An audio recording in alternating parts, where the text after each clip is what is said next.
Manager साहब ये लो मिठाई खाओ। मिठाई? नहीं मैडम, ये मिठाई मैं अकेले कैसे खा सकता हूँ? ये मिठाई ना मैं अपने घर लेकर जाऊंगा और अपनी फैमिली के साथ बैठकर खाऊंगा। अरे रुक जा बेटा, मैं देवों के देव महादेव हूँ। मेरा वीडियो को लाइक सब्सक्राइब कर दो। 5 दिन के अंदर खुशखबरी मिलेगा और कमेंट में हर हर महादेव लिख दो। कोई बात नहीं, घर ले जाना, लेकिन एक बार चेक तो कर लो कैसी है मिठाई। अरे मैडम, जब आप इतनी बड़ी कंपनी की मालकिन हो तो सस्ती मिठाई थोड़ी लेकर आई होगी। ये मिठाई ना बहुत महंगी होगी, तो मुझे चेक करने की कोई जरूरत नहीं है। मैं इसे अपने घर ले जाकर खाऊंगा। अगर तुम ये मिठाई अपने घर ले जाकर खाना चाहते हो तो कोई बात नहीं, ये डिब्बा मुझे दे दो, मैं तुम्हारे लिए 2-4 डिब्बे अलग से पैक करा दूंगी। अरे नहीं नहीं मैडम, आपको और डब्बे पैक कराने की कोई जरूरत नहीं है। हमारी छोटी सी तो फैमिली है, इतने में काम आराम से हो जाएगा। अगर ऐसी बात है तो तुम इसे ले जाओ अपने घर के लिए। ठीक है madam, thank you. May I come in ma'am? Yes please.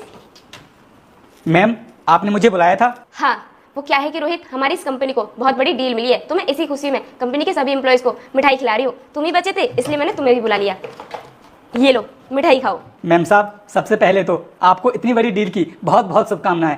लेकिन मैम साहब, मैं मिठाई तो नहीं खा सकता। मिठाई नहीं खा सकते? लेकिन क्यों?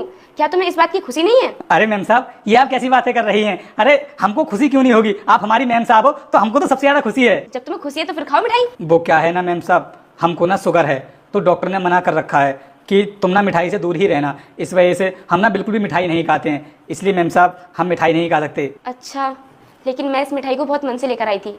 अगर तुम नहीं खाओगे तो मुझे बुरा लगेगा। मैम साहब, अगर ऐसी ही बात है ना तो हम आपका दिल नहीं तोड़ेंगे। हम एक काम करेंगे, आपकी ये मिठाई ना अपने घर लेकर के चले जाएंगे और हमारे घर जाकर ना हमारे बीवी और बच्चे सब बहुत प्यार से इस मिठाई को खाएंगे। और जब हम उनको बताएंगे ना कि हमारी मैम साहब ने ये मिठाई दी है तो हमारे बीवी बच्चे ना बहुत खुश हो जाएंगे। क्योंकि मैम साहब, आज तक हमने कभी भी इतने अमीर घरों की मिठाई नहीं खाई है, क्योंकि हमको तो पता भी नहीं है और आपके जैसे अमीर लोग कैसी मिठाई खाते हैं। क्योंकि मैम साहब, हमारे घरों में तो त्योहारों पर ही मिठाई आती है, वो भी सस्ती वाली। तो कोई बात नहीं, तुम इस मिठाई को अपने घर ले जाओ। ठीक है मैम साहब, धन्यवाद। मैंने अपनी कंपनी के सभी एम्प्लॉयज को मिठाई के डब्बे में पैसे रख कर दिए हैं, लेकिन उनमें से कोई भी अभी लौटकर वापस नहीं आया है। इसका मतलब सबके सब मेरी कंपनी में चोर भरे पड़े हैं। मैम साहब कितनी अच्छी हैं जो उन्होंने ये मिठाई का डिब्बा मेरे घर के लिए दे दिया। और मैम साहब ना ये मिठाई बोल रही थी कि अपने मन से लेकर के आई हैं, तो मुझे लगता है कि बहुत अच्छी वाली मिठाई ही लेकर के आई होंगी। वैसे ये अमीर लोग ना अच्छी वाली मिठाई ही खाते हैं। अगर मैं इसमें से एक पीस खा भी लूँगा तो क्या ही शुगर बढ़ जाएगी मेरी। एक काम करता हूँ, एक मिठाई का पीस खा ही लेता हूँ, क्योंकि मेरा मन अभी मान नहीं रहा है। अरे ये क्या, इस मिठाई के डिब्बे में तो 50-50 हज़ार की 3 गड्डियाँ रखी हुई हैं, मतलब कि 1.5 लाख रुपए।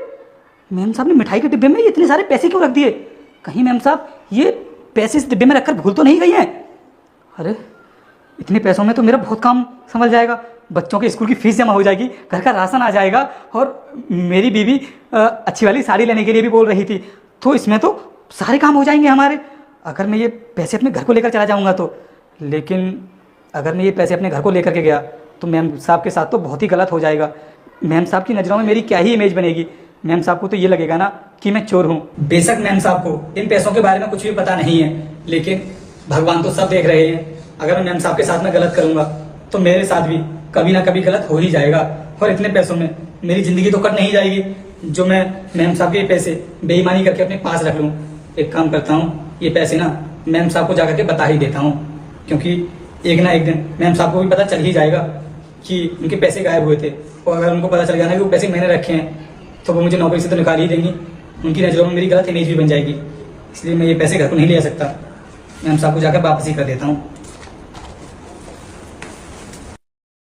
क्या हो रोहित, तुम वापस क्यों आ गए? वो मैम साहब, आपसे ना एक गलती हो गई है। गलती हो गई? लेकिन मुझसे तो कोई भी गलती नहीं हुई है। अरे हुई है मैम साहब, क्योंकि गलती से ना आपने मिठाई के डिब्बे में ये पैसे रखकर दे दिए हैं मुझे। ओ शिट, ये तो पैसे वाला डिब्बा चला गया।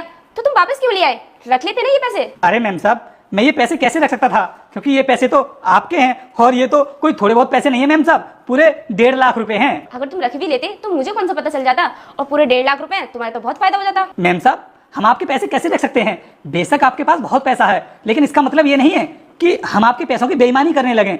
अरे गलती से आपने हमको ये पैसे दे दिए तो हमारे तो कैरेक्टर पे दाग लग जाता। जिंदगी भर हम अपने आप को कोसते रहते कि हमने आपके पैसों की बेईमानी कर ली। इसलिए मैम साहब, हम आपके पैसे नहीं रख सकते। आप अपने पैसों का डिब्बा अपने पास रखिए। रोहित, तुम्हें ये पैसों वाला डिब्बा मैंने गलती से नहीं दिया था, ये तो जानबूझ कर दिया था, और तुम्हें ही नहीं कंपनी के सभी एम्प्लॉयज को दिया है। लेकिन कोई भी उनमें से अभी तक लौट कर नहीं आया है। तुम पहले इंसान हो जो लौट कर आकर मुझे पैसे दे रहे हो। इससे मुझे साफ पता चल गया है कि तुम बहुत ईमानदार हो और कभी भी किसी की बेईमानी नहीं करोगे। जितने भी लोग यहाँ से पैसे लेकर गए हैं ना, वो सब